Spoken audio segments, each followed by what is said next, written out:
Hey, how are you? It is Monday, September 9th, 2024. And the weekend was, bit stressful. So Saturday, I worked upstairs, getting the upstairs ready. I don't know when I'm going to be moving up there, but every Saturday it gets better and better. And Sunday was a work day, but it was really quite stressful. My Google account was full. I couldn't do accounting. And I know that my husband bought me a drive for my phone to take all my photos off the phone so that I'd have more space. And I couldn't find it. And I had been looking for it for a while. And I had given up. And I was like, forget it. I'm just going to do my accounting. And of course, I didn't realize it, but it is on Google Sheets. And so when I went to put my information in, it wouldn't let me. And I had a semi meltdown, probably because I'm not following my sleep schedule.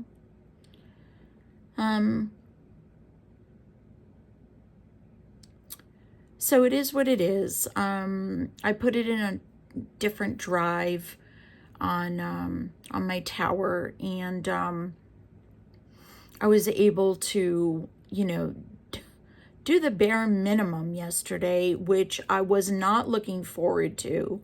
I was actually looking forward to get, ahead. That didn't happen. It is what it is. So now you're updated with the weekend, which was no big deal. I kind of really wanted to talk to you about, I don't know, I feel like I'm being somber, something, but,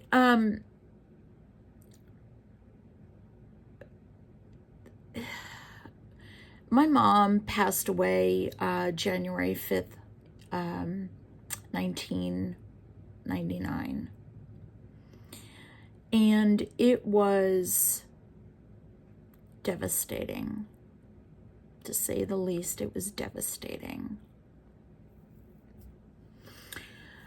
And I honestly don't know when I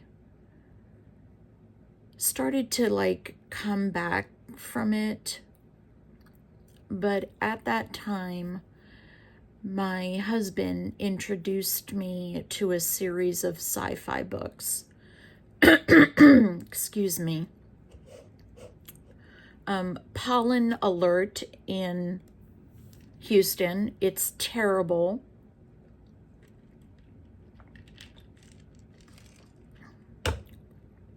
So I'm all scratchy and congested. And this particular series, it's by Piers Anthony. And we lived in Florida at the time, and so did he. And he was up there in age. And I, honestly don't know where in Florida, but he was in Florida. And the series is called The Incarnations of Immortality. And there's 8 books. But the first book is called On a Pale Horse. And he came up with this idea about bringing what we call spirits or faith or wartime into people form.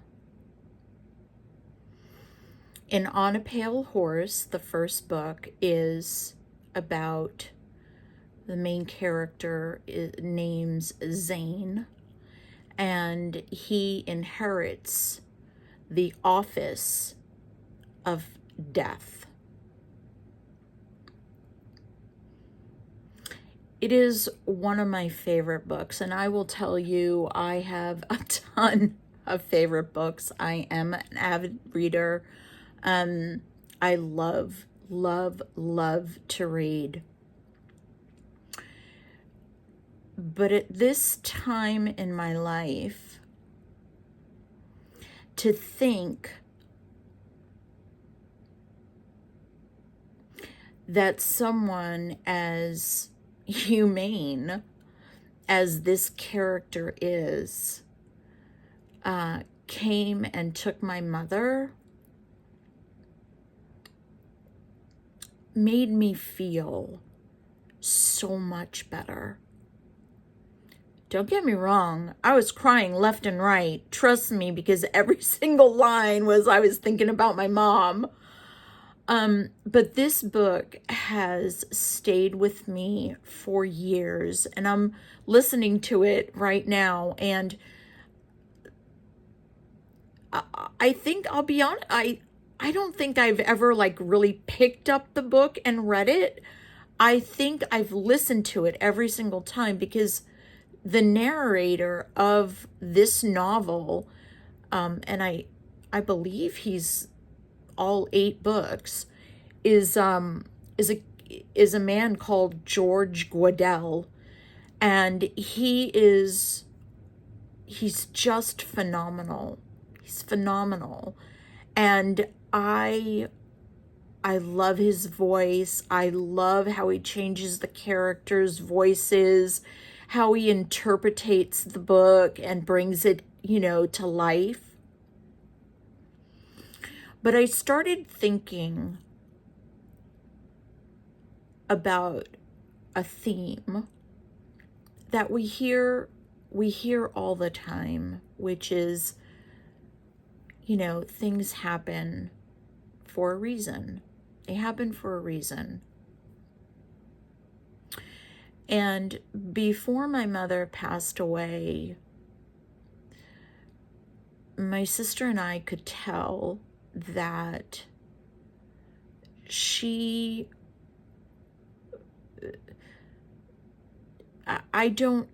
wasn't diagnosed. So me saying she was getting Alzheimer's could be true, couldn't be true. What I know, though, is that she wasn't the person I knew. And there were very specific times that I could see a very bitter and scared person in her. And so, although she passed when she did, and she never met her grandchildren, I think was better for her, because I think that would have been more traumatic for her to go through than how she died so suddenly. And honestly, no matter what you're going through, what you've been through, what has happened,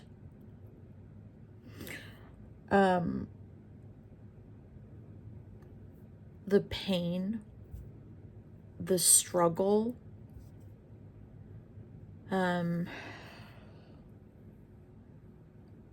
difficult times, you are right at this moment a different person than you were when you were going through that. And if you're going through something now, this too shall pass, and you will be even stronger than you were before it happened.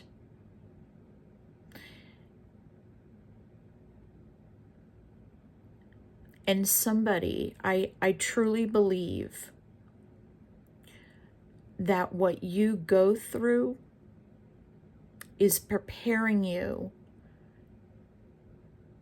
to help someone else that went through your situation.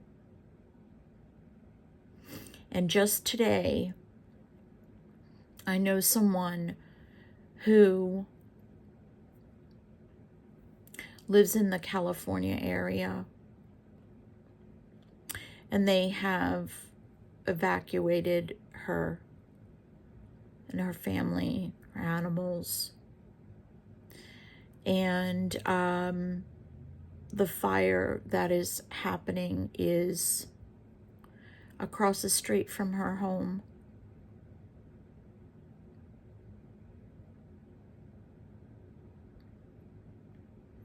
And I wish her all the best. But I went through that. This house that you see me here in this office was not here 10 years ago. We moved to Houston.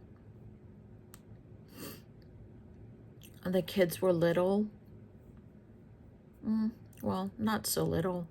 Matthew was, my oldest, was last year of middle school going into high school. The twins were last year of elementary going into middle school. And we moved in June of 2014, and July 5th of 2015, this house burnt down to the ground. And it wasn't fireworks, it wasn't anything like that. It was a malfunction of the garage door opener. And we lost everything. Everything. So we know each other. We're not close. She really does work kind of like at night, and I really don't. Try to stick to my sleeping schedule. And, you know, I'm Central Time, she's Pacific Time, so there's, you know, there's a couple hour difference there. And I told her I was here, but I couldn't get her off my mind today. You know, and I couldn't stop thinking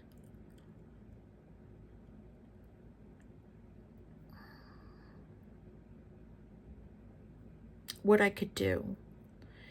And I'm not really sure right now I can do anything, because I remember when it happened to me,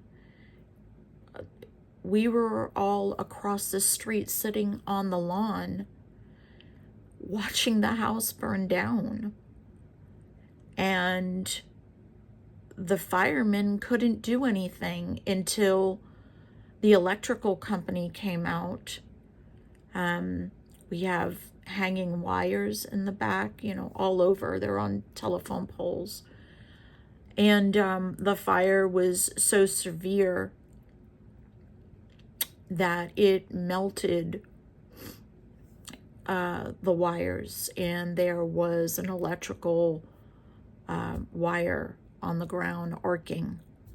And so the firemen couldn't come in and do anything until the electric was turned off and everything was safe. Believe it or not, that was like 15 minutes. And it took down the entire house. So I remember sitting there across the street and watching the house burn. And you're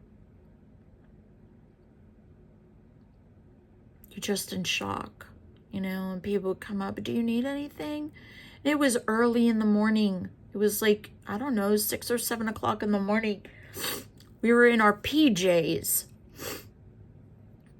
And I don't know if I've ever told you, but my husband is a property manager for, you know, Class A buildings. And so he has done, I don't know how many fire drills for the buildings and all of that. And when he realized that the house was on fire, he was ready to go. He went up the stairs, and thank God he got the kids. But the point I'm trying to make is that right now I'm sure that she is in shock and she doesn't know what she needs, because I didn't. They were like, you have no shoes on. Do you want some flip-flops? I don't have shoes? Oh no. I don't have shoes. I don't have clothes. I don't have a hairbrush. I don't have a toothbrush. I don't have a dog collar. Nothing. Because we had to pick up and go. There was nothing you could take. No purse, no wallet, no nothing. And that kind of like hits you as like you go down like the day and you're like, oh, let's go get some food. We have no credit cards. We have no money because we don't have a card to go get the money. It's unbelievable. It really is unbelievable. And there was 6 of us living in a hotel room for 6 weeks. Because believe it or not, in this state or this city, there are no short-term rentals. None. And we were supposed to have the house, you know, back up and going in, you know, 8 or 9 months. And there were no short-term rentals. Yeah. That's a whole nother story. That's a whole nother everything that went on and everything. I hope she will not have to go through. I hope they stop the fire. I hope nothing in her house gets touched, because it's devastating, absolutely devastating. So I just wanted to say, let's bring this back around and let's just say, you are stronger today than you were yesterday. Whatever you're thinking about right now, think about how you got through it and how much stronger you are today than you were back then when you were thinking, oh my gosh, I'm never going to make it through this. And you were sitting there crying and saying, I can't believe I'm in this mess. I can't believe how this happened. I can't believe, you know, it's me going through this. Right? Everything happens for a reason. It happens for a reason. Everything.